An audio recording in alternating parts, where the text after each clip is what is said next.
Price the lord, hallelujah.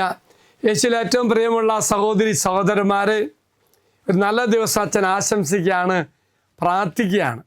നമ്മൾ ധ്യാനിക്കുന്നു, പ്രാർത്ഥിക്കുന്നത് ഉൽപ്പത്തിയുടെ പുസ്തകം 25-ാം അധ്യായത്തിൽ ഏസാവിനെയും യാക്കോബിനെയും നമ്മൾ കാണുന്നുണ്ട്.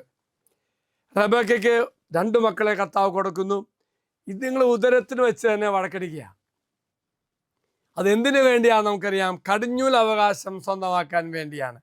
അവസാനം ഏസാവ് പുറത്തു വരുന്നു, യാക്കോബ് പിന്നാലെ വരുന്നു. എന്നാലും ഈ യാക്കോബ് വരുമ്പോൾ തന്നെ പുറത്തേക്ക് വരും. എന്താ കണ്ടത്? ഏസാവിൻ്റെ കുതികാലിൽ അവൻ പിടിച്ചിരുന്നു.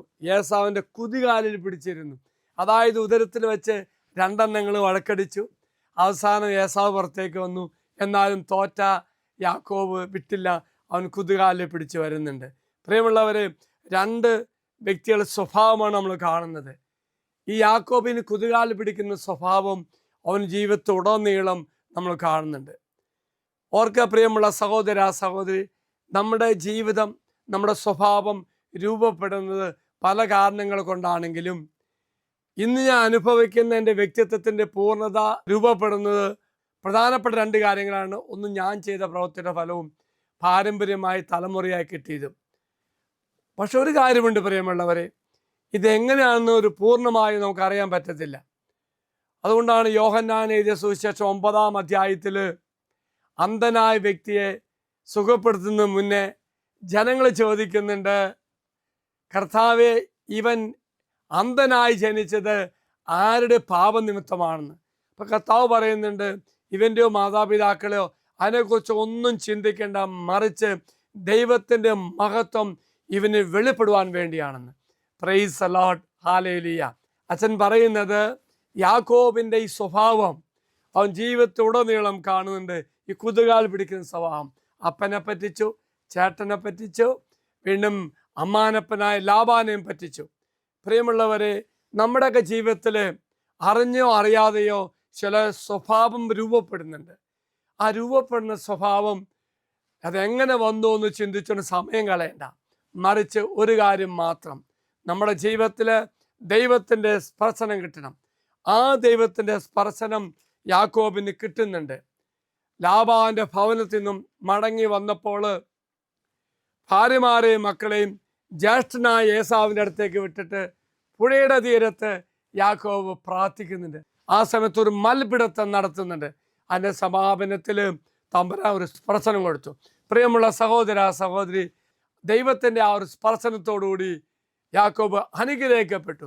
പ്രിയമുള്ള സഹോദര സഹോദരി, ഇന്ന് നാം ചെയ്യേണ്ടത് ഒന്ന് മാത്രം, നമ്മുടെ ജീവിതത്തിൽ ഇങ്ങനെ മാറ്റാൻ പറ്റാത്ത ചില സ്വഭാവങ്ങളുടെ സവിശേഷത നമ്മിൽ ഉണ്ടെങ്കിൽ എന്ത് ചെയ്യണം? നമ്മളത് ദൈവസന്നിധി സമർപ്പിച്ച് പ്രാർത്ഥിക്കണം. എവിടാണ് പ്രിയമുള്ളവർ? ഗാഗുൽത്താ നാഥൻ്റെ വാഗ്ദത്ത ശുശ്രൂഷ. ഗാഗുൽത്താ മലയിൽ ഉയർത്തപ്പെട്ട കുരിശിൻ ചുവട്ടിൽ തളം കെട്ടിക്കിടക്കുന്ന തമ്പുരാന്റെ രക്തത്തിൻ്റെ യോഗ്യതയാൽ, ഗാഗുൽത്താ നാഥൻ്റെ രക്തത്തിൻ്റെ യോഗ്യതയാൽ നമ്മുടെ ജീവിതത്തിലെ ഓരോ മേഖലകളും ദൈവസന്നിധി സമർപ്പിച്ച് പ്രാർത്ഥിക്കുമ്പോൾ വിടുതലായി മാറും. എന്താണ് വാഗ്ദത്തം? ഓർക്കുക പ്രിയമുള്ളവരെ, തമ്പുരാന്റെ കുരിശിനെ കുറിച്ച് ധ്യാനിച്ച് പ്രാർത്ഥിച്ചുകൊണ്ട് ഞാൻ എൻ്റെ ബന്ധനങ്ങളും ഞാൻ എൻ്റെ നിയോഗങ്ങളും കുരിശിലേക്ക് സമർപ്പിച്ച് പ്രാർത്ഥിച്ചുകൊണ്ട് 5 നിയോഗം സമർപ്പിക്കും. Price the lord, hallelujah.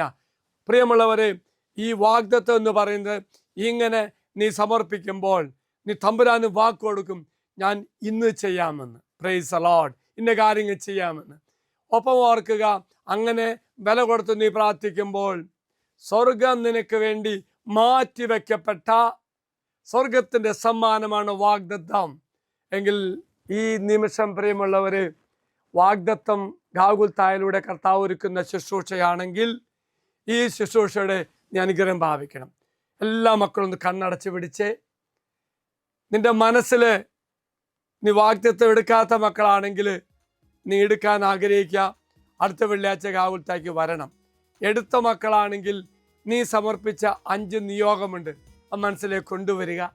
ആ വാഗ്ദത്തം, ദൈവം തന്ന വാഗ്ദാനം, ദൈവം തന്ന സ്വർഗത്തിൻ്റെ സമ്മാനം ലഭിക്കുവാൻ 5 നിയോഗം സമർപ്പിച്ച്. ഇതാ പ്രിയമുള്ളവരെ, നമുക്ക് ചേർന്ന് പാടി പ്രാർത്ഥിക്കാം.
മറക്കരുത്, ഇന്ന് നീ നിന്റെ ജീവിതത്തിലെ 5 നിയോഗം, നിന്നെ തകർക്കുന്ന ഒരുപക്ഷെ മുന്നേറാൻ പറ്റാത്ത 5 ആവശ്യങ്ങൾ സമർപ്പിക്കണം. ദൈവം നിങ്ങളെല്ലാം അനുഗ്രഹിക്കട്ടെ എന്ന് പ്രാർത്ഥിക്കുന്നു.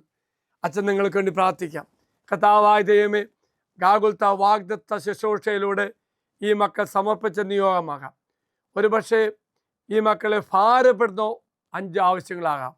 കർത്താവെ, ഈ മക്കളോട് കരുണയായിരിക്കട്ടെ എന്ന് പ്രാർത്ഥിക്കുന്നു. വാഗ്ദത്തത്തിലൂടെ അനേക മക്കളെ നീ അനുഗ്രഹിച്ച പൊന്നു തമ്പുരാനെ, ഗാഗുൽത്ത ശുശ്രൂഷയിലൂടെ ഈ ശുശ്രൂഷ പങ്കെടുത്ത് പ്രാർത്ഥിക്കുന്ന ഈ മക്കളെയും അനുഗ്രഹിക്കട്ടെ. നമ്മുടെ കർത്താവായ ഈശോമിശിഹായുടെ കൃപയും പിതാവായ ദൈവത്തിൻ്റെ സ്നേഹവും പരിശുദ്ധാത്മാവിൻ്റെ സഹവാസവും നാം എല്ലാവരോടും കൂടെ ഉണ്ടായിരിക്കട്ടെ, ഇപ്പോഴും എപ്പോഴും എന്നേക്കും. ആമേൻ. ഒരു നല്ല ദിവസം എല്ലാവർക്കും ആശംസിക്കുന്നു. മറക്കരുത്, അച്ഛൻ പ്രത്യേകം ഓർപ്പിക്കുന്നത് ഗാഗുൽത്ത ധ്യാന കേന്ദ്രത്തിൽ വന്ന് വാഗ്ദത്തം എടുത്ത എല്ലാ മക്കളെയും അനുഗ്രഹിക്കും. എടുക്കാൻ പറ്റാത്ത മക്കൾക്ക് പറ്റുമെങ്കിൽ അടുത്ത വെള്ളിയാഴ്ച കടന്നു വരിക. ഗാഗുൽത്താക്ക് ആലയത്തിലൂടെ കൃപ സ്വീകരിക്കുവാൻ ദൈവം നിന്നെയും അനുഗ്രഹിക്കട്ടെ. Price the Lord.